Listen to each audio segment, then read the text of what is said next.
बिस्मिल्लाहिर्रहमानिर्रहीम। Students, MCQs number 33 आपके सामने हैं। पेपर 2010 मई जून वेरिएंट 11।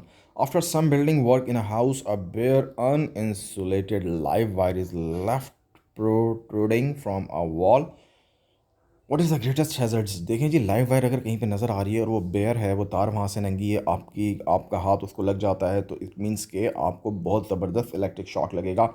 तो ना तो आग की बात होगी, ऑप्शन ए बिल्कुल पॉसिबल नहीं है। फ्यूज़ का भी ब्लो नहीं हो सकेगा, बल्कि करंट तो आ रहा होगा उसके अंदर। एन इलेक्ट्रिक शॉक बिल्कुल लगेगा और आपने उसको टच किया तो करंट होता हुआ आपकी बॉडी से अर्थ में जाएगा और आपको बहुत ही ख़तरनाक एक इलेक्ट्रिक शॉक लग सकता है, अल्लाह ना करे।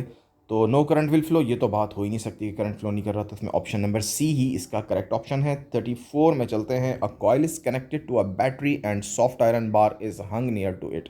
अच्छा जी, कॉइल है, जैसे ही हम करंट पास करेंगे कॉइल में से तो उसका एक साइड नॉर्थ बन जाता है, एक साइड साउथ बन जाता है। The current is then reverse by reversing the battery connections. How does the soft iron bar behaves in this cause. अच्छा जी, अब अगर हम मिसाल के तौर पे मान लें कि ये आपके पास, इसको मैं सेलेक्ट करूंगा और फिर बताऊंगा। आमतौर पे स्टूडेंट्स इसका गलत आंसर देते हैं और मैं आपको चाहूँगा कि इसको अच्छी तरह से एक्सप्लेन करूँ। मैं लेट सपोज मान लें कि अभी ये नॉर्थ है, ये वाला पार्ट, और ये वाला पार्ट साउथ है। तो फिर सॉफ्ट आयरन में यहाँ पे साउथ आ जाएगा और यहाँ पे नॉर्थ आ जाएगा और ये इसको अट्रैक्ट करेगा अपनी तरफ। ठीक हो गया जी। लेकिन अगर ये साउथ बन गया और ये नॉर्थ हो गया, तो फिर सॉफ्ट आयरन भी, उस पर भी इंड्यूस्ड पोल होते हैं, यानी उस पर फिर सॉफ्ट जो है वो साउथ नहीं रहेगा, बल्कि वो भी आपका बन जाएगा नॉर्थ और दूसरी तरफ बन जाएगा आपका साउथ। यानी कि फिर आपका ये नॉर्थ पोल हो जाएगा और ये साउथ हो जाएगा। क्योंकि अब आपका जो कॉइल है वो साउथ हो गया है और नॉर्थ हो गया है, तो फिर सॉफ्ट आयरन जो होगा वो मैग्नेटाइज हो जाता है, इंड्यूस्ड मैग्नेटिज्म आता है। और इंड्यूस्ड मैग्नेटिज्म की वजह से हमेशा जो पोलैरिटी आती है वो इस तरह की होती है कि वो अनलाइक पोल्स आ जाते हैं, और अनलाइक पोल्स आने की वजह से वो अट्रैक्ट करता है हमेशा। तो दोनों केसेस में ही अट्रैक्शन होगी, रिपल्जन किसी केस में नहीं होगी। तो एक ही ऑप्शन पे हम जाएंगे और वो ऑप्शन है A, attract to the coil, attract to the coil. तो बाकी ऑप्शंस पे तो बात करने की ज़रूरत ही नहीं है। 35 की बात करें तो ट्रांसफार्मर है जिसमें 15,000 टन उसके प्राइमरी कॉइल में, ध्यान रखिएगा। 750 टन उसके सेकेंडरी कॉइल में। अच्छा, सेकेंडरी कॉइल के टन्स बहुत कम हो गए हैं, प्राइमरी कॉइल के टन्स बहुत ज़्यादा हैं। ठीक है। Connected in the way, for what purpose could the transformer be used.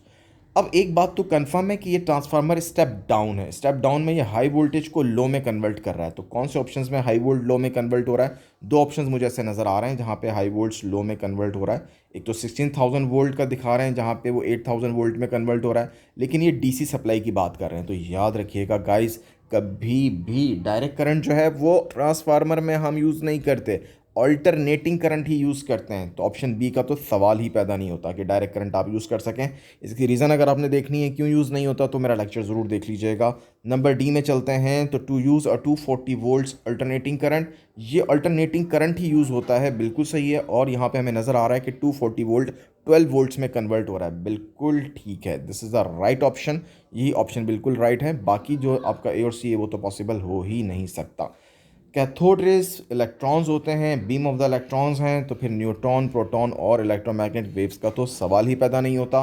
तो उसमें ऑप्शन नंबर ए बिल्कुल करेक्ट ऑप्शन है। गाइस, आई होप ये आपको क्लियर हो गए होंगे। Thank you, so nice of you.